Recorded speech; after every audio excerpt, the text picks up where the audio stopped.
Hello, everybody. Welcome to Transpop, Trans POC with your Mr. Thursday. Okay, that was real corny. But welcome, everybody, for checking me out on Thursday. It's Kyron. This week, we are talking about dating and relationships.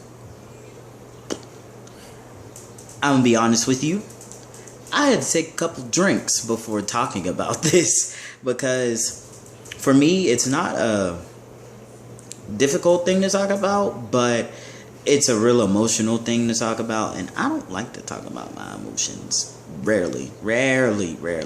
And it doesn't help that I'm approaching that I need my shot on Friday. It's shot day Friday, and I tend to be a little bit emotionally out of whack, or I don't know what the heck goes on up there.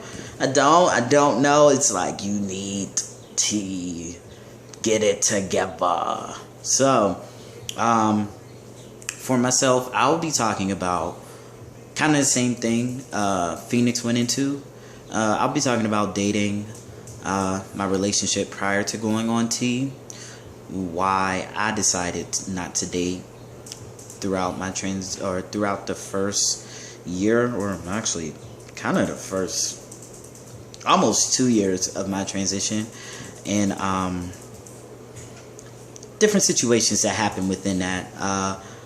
I'll go briefly into my relationship before T. I was with my girlfriend at the time for 4 years. We met in high school, and we continued on to like my junior year of college. Yeah, it was like my junior year, second semester.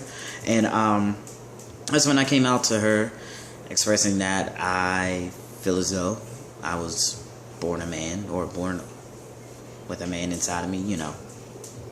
Fuck it, I was born a man. Grown as man. Say it with your chest.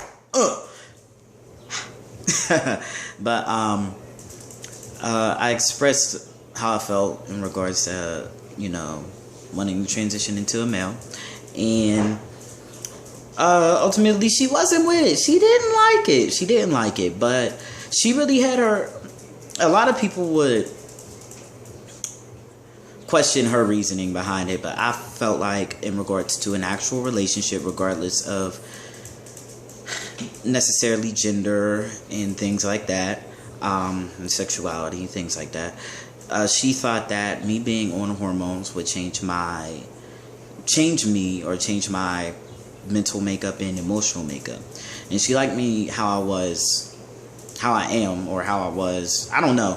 I didn't think I changed, but ultimately at the time, we'll say she liked me for who I was at that moment. And I mean, I didn't have a problem with myself mentally or emotionally, but physically I did. Physically I really did.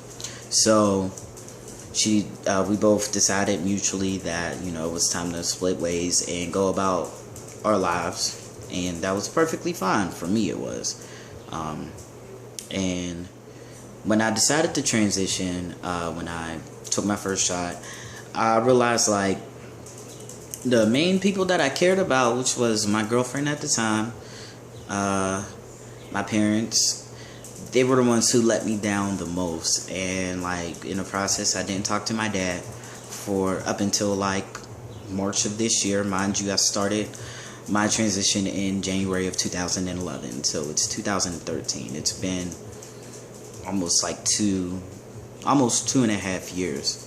I would say about April, actually, because that's when the time I kind of moved into my own place. So yeah, it was tough, but I felt like I couldn't depend on people, and I didn't have support of the people that I love, that I really had strong feelings for, regardless, you know, my parents, of course, and my girlfriend. So I really felt it really took a lot out of me emotionally. Like I really started questioning the motives of sometimes simply my own friends, and they didn't do anything wrong. So I made the decision not to date about my 6-month mark, and up until, I want to say, I did get into a relationship. I was on 1 year, 5 months on T, and I did get in a relationship, but it was a short-lived relationship. It was like a one of them middle school relationships. It lasts for like 3 months. But that's because she cheated on me. That's a different story. But ultimately, after that, like, that did bother me as well. It really messed with my self-esteem, because I was like, maybe, I don't know, nobody would want to date me because I'm a trans man. And interesting enough, like, when I did get into dating settings, I wouldn't explicitly express that, oh, I'm a trans man, because I just identify as male. So I would get to know that person, go on a couple dates, and be like, ask them about different things in their life. How I usually go about it is, aside from, you know, just simply working and going to school, like, I'm really involved in the community throughout Pittsburgh, and I work with Garden of Peace Project. I'm on the executive board for that, and being involved in Brown Boy Project, and they're both LGBTQIA identified organizations that help the community, or communities around the nation and the community within Pittsburgh. So I would ask them, like, okay, if I asked you to come to an event, would you feel uncomfortable being around trans men and trans women, and, you know, people who identify as gay, lesbian, bisexual, queer, you know, different identities, intersex, different identities, genderqueer as well, different identities that aren't part of the social norm of the heterosexual cisgender population.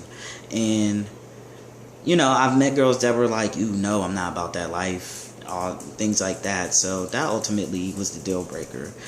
Like, if you can't be around my community, then 11 times out of 10, we done. Pay for that meal. Heard that. So, that's how I go about dating. But at the time, it was a very dark moment, because my self-esteem was low, and I would just ultimately have sex with people, and it hurt, you know, because I really felt like, you know, nobody's ever gonna want to be in a relationship with me. Nobody's ever going to love me for who I am, flaws and all, despite everything. And I didn't think I was a bad person. I was just not your average guy. And I was okay with that, but I was afraid that I'll never find somebody who was ultimately okay with that. And so I just decided not to date. I stopped having sexual relations. I had safe sex, by the way, but I stopped having sexual relations with people, and just decided to focus more on my work, on school, and on my career. And I honestly, I would pray for it. I was like, you know, I hope one day, someday, any day, it doesn't matter, I'm chilling, that I would find somebody who loves me for who I am, regardless of the different things that I don't have, or that I do have, in regards to a cis male person. Sorry I keep putting quotations. But about the 2-year mark of my transition, that's when I decided that I wanted to be in a relationship, or at least try something, I don't know. I was still more focused on school and work, and I still am, but I was opening myself up to the possibility. I felt spiritually in tune and emotionally in tune with myself to open myself up to dating people, dating women. So, interestingly enough, I kind of found out, like, you know, a lot of people got crushes on me. I don't know. I don't pay attention. I'm sorry. I mean, I don't. I kind of like, I'm so out of it. And like, I've talked to girls. I've went on dates. Ultimately, I still consider myself single right now, but I am talking to somebody. Hi, somebody.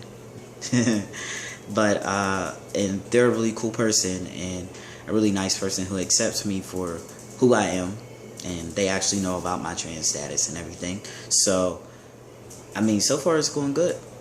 It's going really good. I hope I covered everything. Oh, talk about a little bit of dating for me. I'm about to reach my 10-minute mark. I don't want to make this video too long. But dating for me is weird because I'm shy. You would never think I'm shy. Nobody ever thinks I'm shy. Nobody ever thinks Kyron is shy. But I'm very shy. I'm very shy. Like when I see a really, really attractive female and like my tongue's just like I can't talk. I just sit there and be like, hi, I'm Kyron. I don't have slick words like, ooh, girl, or you a track star, because you've been running through my mind. I don't know how that line goes, but I don't have anything to that capacity. I just kind of sit there and just observe and crush.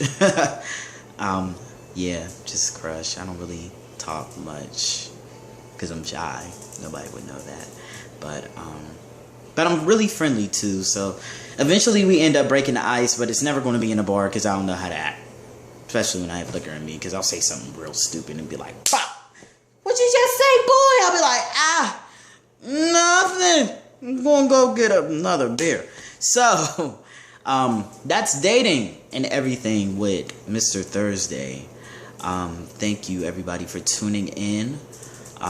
Excited for next week's topic. Can't tell you. But tune in for your Mr. Friday and Saturday, Leo and Neo. That's so cool. They rhyme. And check out Monday through Wednesday, Caden, Phoenix, and Ting. And of course, check me out too. I'm cool. But the saying goes, thank you for tuning in. I love you all to pieces. And as I always say, peace, love, and hair grease.